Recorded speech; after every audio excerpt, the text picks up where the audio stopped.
Magandang araw po sa inyong lahat. Ako po si Dr. Jose Santos.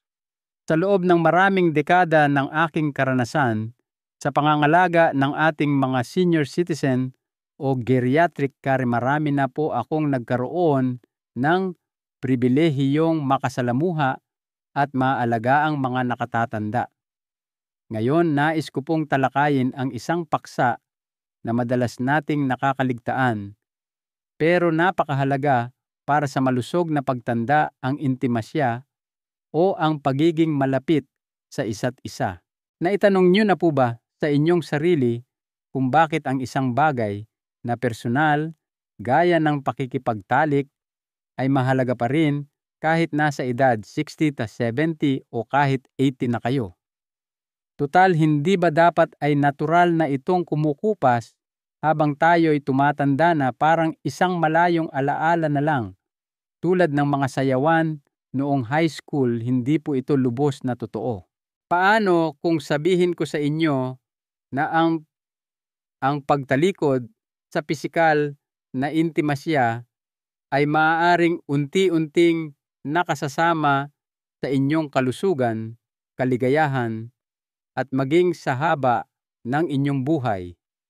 Bilang isang doktor na lubos na nakatuon sa kapakanan ng aking mga pasyenteng tumatanda, sinisiguro ko po sa inyo ang pakikipagtalik ay hindi luho sa inyong mga ginintuang taon.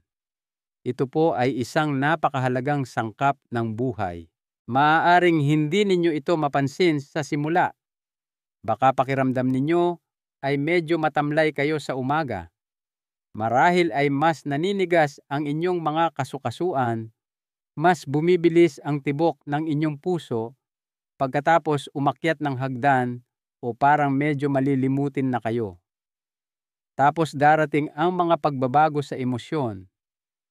Pakiramdam na mas nag-iisa, hindi masyadong konektado, o baka parang hindi na napapansin. Hindi lang po iyan simpleng pagtanda. Maaaring iyan ang banayad na epekto ng isang buhay na kulang sa pisikal na intimasya. Bago po tayo lumalim sa ating talakayan, kung nakita ninyong makakatulong itong ating usapan, maaari po bang pakitype ang 1 sa comment section? Kung hindi naman po, ang pag-type ng 0 ay makakatulong sa akin na malaman kung paano ko pa mapapaganda ang mga ganitong paksa para sa inyo. Nagdudusa ang kalusugan ng inyong puso. Maaaring ikagulat ninyo na ang inyong puso, ang inyong aktwal na pisikal na puso, ay umaasa sa higit pa sa tamang pagkain at gamot para manatiling malakas habang kayo ay tumatanda. Ang regular na gawaing sexual kahit na sa edad 60, 70 at higit pa ay nagsisilbing isang banayad na ehersisyong pampuso. Pinapabuti nito ang sirkulasyon ng dugo, nakakatulong magpababa ng presyon ng dugo, at pinapanatili ang pagiging elastiko ng inyong mga ugat. Sa katunayan, ipinapakita ng mga pag-aaral na ang mga senior na nananatiling aktibo sa pakikipagtalik ay mas kaunti ang nararanasang komplikasyon sa puso. Hindi po ito tungkol sa tindi o dalas. Ito ay tungkol sa pagiging tuloy-tuloy at sa koneksyon. Kapag nawala ang intimasya, nawawalan ang katawan ng isa sa pinakanatural nitong paraan para manatiling buhay na buhay. Kung wala ang gawaing ito, ang puso ay maaaring maging mas madaling maapektuhan ng stress, pamamaga at pangmatagalang sakit. Isipin ninyo na nilalaktawan ninyo ang inyong pang-araw-araw na paglalakad o nakakalimutan ang inyong gamot. Ang pagpapabaya sa kalusugang sexual ay maaaring magkaroon ng katulad na seryosong kahihinatnan. Maraming mga senior ang hindi nakakaalam na ang puso ay nakikinabang sa pagiging malapit, haplos at pisikal na pagmamahal tulad din ng pakinabang nito sa ehersisyo o pahinga. Malinaw po ang mensahe, ang pag-aalaga sa intimasya ay pag-aalaga sa inyong puso. Ngunit hindi lamang puso ang nakikinabang. Paano kung sabihin ko sa inyo na ang pagtigil sa pakikipagtalik ay maaari ring magpabilis ng pisikal na paghina sa mga paraang hindi ninyo inaasahan? Nawawalan ng sigla ang mga kalamnan at kasukasuan. Kapag iniisip natin ang pananatiling malakas sa pagtanda, karamihan sa atin ay naiisip ang pag-ehersisyo sa gym o regular na paglalakad. Ngunit paano kung isa sa mga madalas makaligtaang paraan para mapanatili ang tono ng kalamnan at pagiging flexible ng kasukasuan ay sa pamamagitan ng regular na gawaing sexual? Ang intimasya ay natural na nagpapagalaw ng iba't ibang grupo ng kalamnan, naghihikayat ng pagkilos at nakakatulong pangang mapabuti ang balanse at koordinasyon. Para sa mga senior, ang ganitong uri ng pisikal na gawain ay maaaring parehong kasiyasya at lubhang kapaki-pakinabang. Kung wala ito, mas mabilis manghina ang mga kalamnan, maaaring manigas ang mga kasukasuan, at maaaring magsimulang humina ang pangkalahatang pagkilos. Ito ay isang tahimik na pagbabago na maaaring hindi ninyo mapansin kaagad, ngunit sa paglipas ng panahon, ang inyong katawan ay tumutugon sa kakulangan ng stimulasyon sa pamamagitan ng nabawasang lakas at mas mataas na panganib ng pinsala. Bukod dito, ang kumpiyansa na nagmumula sa pakiramdam na pisikal na kaya ay madalas na naguugat sa regular na pagkilos, kasama na ang uri ng pagkilos na nangyayari sa silid-tulugan. Ang pagkawala ng koneksyong iyon ay maaaring humantong sa isang mas laging nakaupong pamumuhay na lumilikha ng isang siklo na mahirap sirain. At habang ito ay maaaring nakakagulat na maghintay kayo hanggang matuklasan ninyo kung paano direktang naaapektuhan ng pakikipagtalik o ng kawalan nito ang talas ng inyong isip at ang inyong kakayahang makaalala ng mga simpleng bagay. Ang susunod na kaalaman ay maaaring magpabago ng inyong pananaw tungkol sa kalusugan ng utak magpakailanman. Naaapektuhan ang inyong utak. Karamihan sa mga tao ay hindi iniuugnay ang pakikipagtalik sa kalusugan ng utak, ngunit malakas ang koneksyon nito lalo na habang tayo ay tumatanda. Sa panahon ng gawaing sexual, naglalabas ang utak ng mga kemikal tulad ng dopamine, oxytocin at endorphins. Hindi lamang ito mga feel-good hormones. Mahalaga ang papel nila sa pagpapabuti ng kalooban, pagbabawas ng stress, at pagpapahusay ng memorya at kakayahang mag-isip. Para sa mga senior, mas mahalaga kaysa dati ang pananatiling matalas ang isip, at ang regular na intimasya ay makakatulong na suportahan ang mga tungkuling ito ng utak sa natural na paraan. Sa kabilang banda, kapag nawala ang pakikipagtalik sa inyong buhay, hindi natatanggap ng utak ang mga mahahalagang benepisyong neurolohikal na ito. Sa paglipas ng panahon, maaari itong mag-ambag sa mas mataas na pagkabalisa, depresyon, at maging sa pinabilis na paghina ng pag-iisip, pinapanatiling aktibo at abala ng emosyonal na intimasya at pisikal na koneksyon ang mga daanan ng nerbyo na tumutulong sa inyong utak na manatiling matugon at matatag. Tulad ng isang kalamnan, Kailangan ng inyong utak ng stimulasyon upang manatiling malakas, at ang intimasya ay isa sa pinakanatural at kasiyasiyang paraan ng ehersisyo para sa isip. Ang pagpapabaya sa bahaging ito ng inyong buhay ay hindi lamang nakakaapekto sa inyong katawan. Tahimik nitong pinapapurol ang kislap ng isip na nagpaparamdam sa inyong ganap na buhay. Ngunit higit pa sa memorya at kalooban, may mas malalim pang nanganganib ang inyong kakayahang makaramdam ng emosyonal na koneksyon at tunay na makita ng inyong kapareha. Sa malalaman ninyo sa lalong madaling panahon, ito ay maaaring magkaroon ng malalim na kahihinatnan. Nagsisimulang kumupas ang emosyonal na intimasya. Habang tayo ay tumatanda, lalong nagiging mahalaga ang emosyonal na koneksyon. Ngunit kung walang pisikal na intimasya, ang ugnayang iyon ay maaaring tahimik na manghina. Ang pakikipagtalik ay hindi lamang isang pisikal na gawain. Ito ay isang malalim na pagpapahayag ng pagmamahal, tiwala at kahinaan. Kapag nawala ang koneksyong iyon, madalas na nagsisimulang maramdaman ng mga mag-asawa na para na lamang silang mga kasama sa bahay kaysa mga romantikong partner.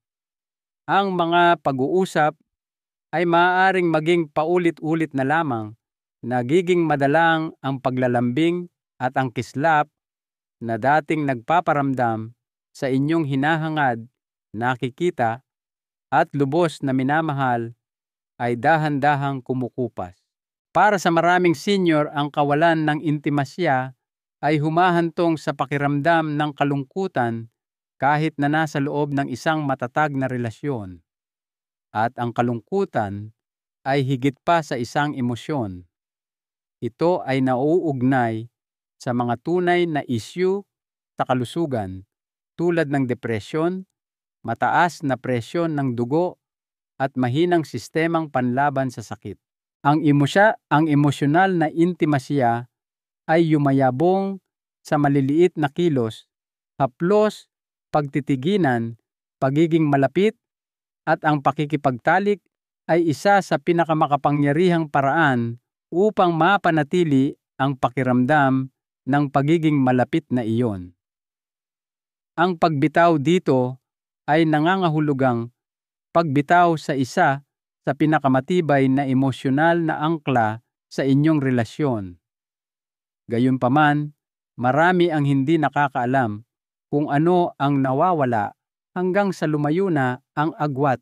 Ngunit paano kung ang pagpapanumbalik ng intimasya ay hindi lamang magkokonekta sa inyo sa emosyonal na paraan, kundi makakatulong din sa inyong makatulog ng mas mahimbing, mas malalim, at mas payapa kaysa sa maraming taon. Ang susunod na katotohanan ay maaaring makagulat sa inyo at magpabago ng inyong gawi sa gabi. Nagiging mahirap ang pagtulog. Habang tayo ay tumatanda, ang dekalidad na tulog ay madalas na nagiging mas mahirap makamit. Kakaunti ang nakakaalam kung gaano kalapit ang ugnayan ng tulog at gawaing sexual.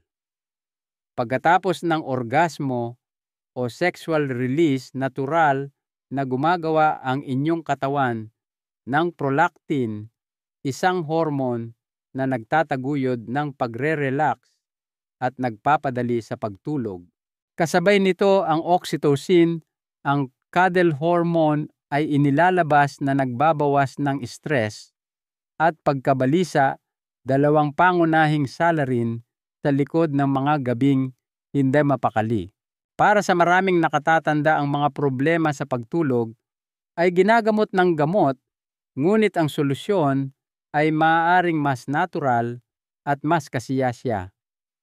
Kapag nawala ang intimasya, kasama nitong nawawala ang mga nakakakalmang reaksyong kemikal na ito na nagiiwan sa katawan na tensyonado at ang isip na posibleng sobrang aktibo. Kung kayo ay nagpapagulong-gulong sa kama, nahihirapang manatiling tulog o gumigising na pagod, ang isang nawawalang sangkap ay maaaring ang pagkawala ng koneksyon at pisikal na pagiging malapit. At hindi lamang ito tungkol sa mas mahusay na pagtulog. Sinusuportahan ng mahimbing na tulog ang memorya, kalooban, enerhiya at pangkalahatang kalusugan. Sa madaling salita, ang kakulangan ng gawaing sexual ay maaaring makagambala sa higit pa sa inyong rutina sa pagtulog. Ngunit ang tunay na issue ay mas malalim pa. Kapag nawala ang pisikal na intimasya, nawawala rin ang isang bagay na mas personal, ang inyong kumpiyansa, ang inyong pagtingin sa sarili, at ang inyong paniniwala na kayo ay buhay pa rin at kaakit-akit. Ang susunod na mangyayari ay maaaring makaapekto ng buo sa kung paano ninyo tinitingnan ang inyong sarili. Bumababa ang tiwala sa sarili at kumpiyansa. Ang pagtanda ay maaaring makaapekto sa kung paano natin tinitingnan ang ating sarili, ngunit marahil walang mas tahimik na nakakaapekto sa kumpiyansa kaysa sa pagkawala ng pisikal na intimasya. Kapag hindi ka na nahahaplos, hinahangad o nakikibahagi sa sexual na koneksyon, madaling magsimulang makaramdam na parang invisible ka na. Sa paglipas ng panahon, maraming senior ang nagsisimulang maniwala na ang kanilang pinakamagagandang taon ay lumipas na ang pagiging kaakit-akit, hinahangad o aktibo sa sexualidad ay para lamang sa mga bata. Ngunit ang paniniwalang iyon ay isang maling akala. Ang pisikal na intimasya ay nagpapadala ng makapangyarihang emosyonal na senyales na nagpapatunay ng inyong halaga, sigla at kakayahang magbigay at tumanggap ng pagmamahal. Kung wala ito, maaaring pumasok ang pagdududa sa sarili. Maaari kayong magsimulang umiwas sa salamin, kumalas sa inyong partner, o huminto na sa pagpapahayag ng pagmamahal, hindi dahil hindi na kayo nagmamalasakit, kundi dahil hindi na ninyo nararamdaman na kaakit-akit pa kayo. Ang intimasya, gaano man ito kabanayad o kadalang, ay nagpapaalala sa inyo na naririto pa rin kayo, mahalaga pa rin, at may kakayahan pa rin sa malalim na koneksyon. Ang muling pagbawi sa bahaging ito ng inyong sarili ay madalas na nagpapanumbalik ng kumpiyansa sa mga paraang umaabot sa bawat aspeto ng buhay, sa inyong tindig, sa inyong ngiti, sa inyong pananaw. Ngunit habang ang mababang pagtingin sa sarili ay nakakaapekto sa inyong pakiramdam, ang epekto ng nawalang intimasya ay mas malayo pa. Tahimik nitong pinapahina ang natural na sistema ng depensa ng inyong katawan. Ang susunod na mangyayari ay maaaring makagulat sa inyo. Humihina ang inyong sistemang panlaban sa sakit. Immune system karamihan sa mga tao ay iniisip ang mga bitamina, ehersisyo o paghuhugas ng kamay pagdating sa pagpapalakas ng resistensya. Kakaunti ang nakakaalam na ang pakikipagtalik ay may nakakagulat na papel sa pagpapanatiling malakas ng inyong immune system, lalo na sa mga huling taon ng buhay. Ang regular na gawaing sexual ay naiugnay sa mas mataas na antas ng immunoglobulin A, IgA, isang kritikal na antibody na tumutulong sa pagdepensa ng inyong katawan laban sa sipon, impeksyon at iba pang sakit. Sinusuportahan din nito ang balanseng antas ng hormone, binabawasan ang pamamaga at itinataguyod ang pangkalahatang kalusugan ng selula. Kung wala ang mga hormonal at neurolohikal na tugon na dulot ng intimasya, ang immune system ay maaaring maging matamlay na nagpapahirap sa inyong katawan na labanan ang mga karaniwang virus at mabilis na gumaling. Ang paghinang ito ay hindi biglaan. Nangyayari ito ng dahan-dahan sa paglipas ng panahon, madalas nang hindi ninyo napapansin. Isang araw, maaari ninyong mapansin na mas madalas na kayong nagkakasipon o pakiramdam ninyo ay laging pagod nang walang malinaw na dahilan. Ang pagpapanumbalik ng isang malusog na buhay sexual ay hindi lamang nagpapasigla ng inyong diwa. Pinapalakas nito ang inyong pisikal na depensa mula sa loob palabas. Ito ay isa sa pinakakasiyasyang paraan ng preventibong medisina ng kalikasan. Ngunit kung inaakala ninyong ang mga epekto ng nawalang intimasya ay hihinto sa immune system, mag-isip po kayong muli.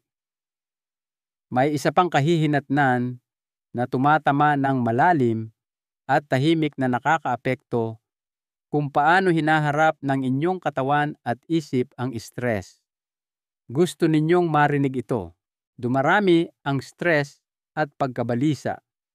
Habang tayo ay tumatanda, maaaring magbago ang mga pinagmumulan ng stress, ngunit ang epekto nito sa katawan at isip ay lalo lamang bumibigat.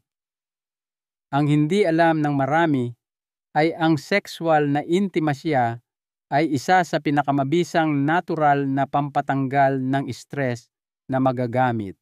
Sa panahon ng pakikipagtalik, naglalabas ang katawan ng isang makapangyarihang kombinasyon ng mga hormone dopamine, oxytocin at serotonin na aktibong nagbabawas ng pagkabalisa, nagpapakalma sa nervous system at lumilikha ng pangmatagalang pakiramdam ng emosyonal na balanse. Ang mga hormone na ito ay nagsisilbing built-in na mood stabilizer na tumutulong na mapawi ang tensyon at itaguyod ang pakiramdam ng kaligtasan at koneksyon. Kapag nawala ang intimasya, nawawala rin ang natural na mekanismong ito sa pagharap sa problema. Sa paglipas ng panahon, maaaring maipon ang stress, maapektuhan ang tulog at ang maliliit na alalahanin ay maaaring magsimulang parang napakalaki. Kung wala ang pisikal na labasan na iyon, ang pagkabalisa ay maaaring lumitaw bilang hindi mapakali, pagiging iritable o kahit na mga pisikal na sintomas tulad ng sakit ng ulo at pananakit ng kalamnan. Ang kawalan ng intimasya ay hindi lamang nagiiwan ng puwang sa inyong relasyon. Inaalis nito ang isa sa pinakamakapangyarihang kasangkapan ng inyong katawan para sa mental at emosyonal na katatagan. Ngunit paano kung ang epekto ng kumukupas na buhay sexual ay mas malayo patahimik na nakakaapekto sa talas ng inyong isip, memorya at focus? Ang susunod ninyong malalaman ay maaaring ganap na magpabago sa inyong pag-iisip tungkol sa pagtanda at kalinawan ng isip. Nagiging mas marupok ang mga relasyon, isa sa pinakatahimik na kahihinatnan ng nawalang intimasya ay ang epekto nito sa inyong relasyon. Sa paglipas ng panahon, kapag nawala ang pisikal na koneksyon, madalas sumunod ang emosyonal na distansya. Ang mga mag-asawang dating nagbabahaginan ng pagiging malapit-init at pagmamahal ay maaaring dahan-dahang magkalayo, hindi dahil hindi na nila mahal ang isa't isa, kundi dahil huminto na sila sa pagpapahayag ng pagmamahal na iyon sa mga paraang malalim ang dating. Ang sexual na intimasya ay higit pa sa isang pisikal na gawain. Ito ay isang lengguwahe ng tiwala, kahinaan, at emosyonal na pagbubuklod. Kung wala ito, kahit na ang pinakamatibay na pagsasama ay maaaring magsimulang makaramdam na walang sigla o malayo. Ang tawanan, pagiging mapaglaro, at mga biglaang sandali na dating nagdudulot ng saya ay maaaring mapalitan ng katahimikan o rutina. Maaaring maapektuhan ang komunikasyon at parehong maaaring makaramdam ang magkapareha na napapabayaan o hindi na hinahangad kahit na naroon pa rin ang pagmamahal. Ang intimasya, ang pandikit na tumutulong na panatilihing masigla at emosyonal na kasiyasya ang mga relasyon gaano man karaming dekada ang lumipas. Ang pagbitaw sa koneksyong iyon ay hindi lamang nakakaapekto sa inyong katawan. Binabago nito ang buong dinamika ng inyong relasyon. Ngunit gaano man kaseryoso iyan, may isa pa pong layer, tansan-saniti nitong layer na dapat isaalang-alang isang bagay na mas personal pa. Paano kung ang sarili ninyong katawan ay magsimulang makalimot kung paano gumana sa sexual na paraan? Ang susunod na mangyayari ay madalas na pinakamahirap na bahagi. Nakalilimot ang katawan, gamitin mo kundi mawawala ito. Gaano man ito hindi komportableng pag-usapan, ang katawan ng tao ay dinisenyo upang tumugon sa paggamit. Tulad ng panghihina ng mga kalamnan, kapag huminto tayo sa pag-eehersisyo, ang tungkuling sexual ay nagsisimula ring humina kapag hindi na ito regular na ginagamit. Para sa mga kalalakihan ito ay maaaring lumitaw bilang nabawasang kakayahang tumayo ng ari o mas matagal na panahon bago ma-arouse. Para sa mga kababaihan, maaari itong mga hulugan ng mas matinding panunuyo ng ari, discomfort at pagkawala ng natural na pagkaelastiko. Ang mga pagbabagong ito ay hindi nangyayari sa isang gabi. Nangyayari ito ng dahan-dahan banayad hanggang sa isang araw. Ang pisikal na intimasya ay mas parang mahirap kaysa kanais-nais. Lumilikha ito ng isang siklo. Ang discomfort ay humahantong sa pag-iwas at ang pag-iwas ay humahantong sa karagdagang paghina. Ngunit narito ang katotohanang sinusubukang iparating ng inyong katawan: ang pananatiling aktibo sa sexualidad ay tumutulong na mapanatili ang tungkulin nito. Pinapanatili nitong dumadaloy ang dugo, malusog ang mga tissue at matugon ang nervous system. Kahit ang banayad na anyo ng intimasya ay makakatulong sa katawan na maalala ang mga kakayahan nito. Ang pagwawalang bahala sa pangangailangang ito ay maaaring mukhang hindi nakakapinsala sa simula, ngunit sa paglipas ng panahon, maaari nitong gawing mas mahirap ang muling pagkakamit ng ginhawa at kumpiyansa. Gayunpaman, habang umaangkop ang inyong katawan, ang inyong pag-iisip ay may kasing lakas na papel sa paghubog ng inyong karanasan. Paano kung ang pinakamahalagang organong sexual ay hindi ang karaniwan ninyong iniisip? Ang susunod na katotohanan ay maglalahad ng lahat. Ano ang maaari ninyong gawin simulang ngayon? Anuman ang inyong edad o gaano katagal na itong nawala, ang muling pagbawi sa intimasya ay lubos na posible at maaari itong magsimula ngayon. Ang komunikasyon ang susi. Ang una at pinakamahalagang hakbang ay ang hayagang pakikipag-usap sa inyong partner. Ibahagi kung ano ang inyong nararamdaman, ano ang inyong namimiss, at ano ang nais ninyong muling buuin ng magkasama. Ang katapatan at pagiging bukas sa kahinaan ang naglalatag ng pundasyon para sa tunay na muling pagkonekta. Kumonsulta sa inyong doktor kung nahaharap kayo sa mga pisikal na hamon tulad ng panunuyo, mababang libido, o erectile dysfunction. Huwag mag-atubiling makipag-usap sa inyong doktor o healthcare provider. Madalas ay may mga simple at epektibong solusyon na magagamit. Magsimula sa maliit, ang pisikal na haplos, pagyayakap, paghahawak ng kamay at banayad na paglalambing ay lahat mahalaga.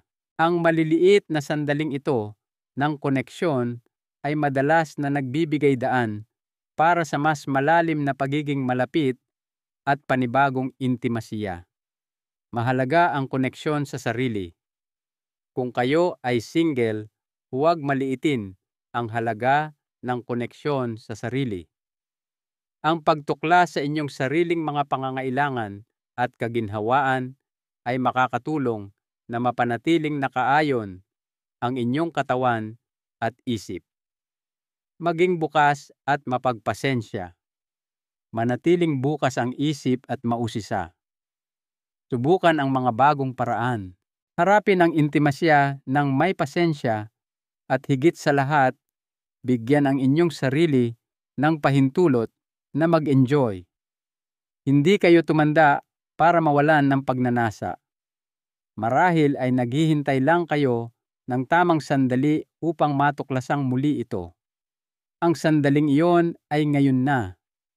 Ang muling pagkonekta ay hindi nangangailangan ng perpeksyon, tanging ang kahandaang magsimulang muli, isang haplos, isang pag-uusap, isang ibinahaging sandali sa bawat pagkakataon. Ang katotohanan tungkol sa pagtanda at intimasya. Ang pagtanda ay hindi hudyat ng pagtatapos ng intimasya. Maaari itong maging simula ng isang mas malalim, mas makabuluhang koneksyon sa inyong sarili at sa inyong partner. Ang pagkawala ng pisikal na pagiging malapit ay hindi lamang tungkol sa kung ano ang nangyayari o hindi nangyayari sa silid-tulugan. Naaapektuhan nito ang inyong puso, isip, mga relasyon, pangkalahatang kalusugan at pakiramdam ng sigla. Ngunit narito po ang nagbibigay kapangyarihang katotohanan, hindi pa huli ang lahat para bawiin ang mahalagang bahaging ito ng inyong buhay. Kayo ay karapat-dapat pa rin sa pagmamahal, pagnanasa, kasiyahan, at koneksyon anuman ang inyong edad. Kalimutan na po ninyo ang lumang paniniwala na ang intimasya ay para lamang sa mga kabataan. Taglay pa rin ninyo ang oras, enerhiya, at puso para magbigay at tumanggap sa mga paraang makapangyarihan at nagpapaganda ng buhay. Ang daan pasulong ay hindi tungkol sa paghahabol sa kabataan. Ito ay tungkol sa pagyakap kung sino kayo ngayon at pagpiling huwag hayaang diktahan ng takot o mga akala kung gaano ninyo kalubos na isasabuhay ang buhay.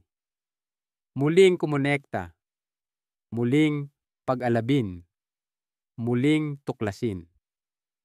Dahil ang pinakakasiyasyang mga taon ng inyong buhay ay hindi naman talaga nasa likuran ninyo, naghihintay silang likhain ng may intensyon at tapang.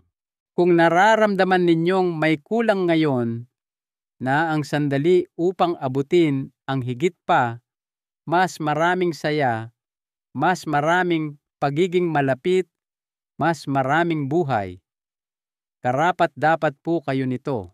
Bilang inyong doktor at gabay sa paglalakbay na ito, narito ang isang mahalagang aral. Ang magandang pagtanda ay hindi tungkol sa pagsuko ng mga bagay. Ito ay tungkol sa pag-angkop at paghahanap ng mga bagong paraan upang yakapin ang lahat ng aspeto ng buhay, kasama na ang intimasya. Ang inyong pisikal at emosyonal na kapakanan ay malalim na magkakaugnay at ang pag-aalaga sa koneksyon ay mahalaga sa bawat yugto. Ngayon, nais ko pong marinig ang mula sa inyo. Mangyaring maglaan ng ilang sandali upang pagnilayan at ibahagi ang isang aral mula sa talakayang ito na tumatak sa inyo o isang hakbang na balak ninyong gawin. Ang inyong mga iniisip at karanasan ay nagpapayaman sa ating komunidad. Kung nakita ninyong nakatulong ito, mangyaring magkomento ng 1 o 0. Kung hindi, ang inyong puna ay napakahalaga. Huwag po ninyong kalimutang i-like itong ating usapan at ibahagi sa mga kaibigan o kapamilya na maaaring makinabang. Maraming salamat po sa inyong pakikinig at naway mabuhay kayo sa inyong mga huling taon ng may sigla at koneksyon.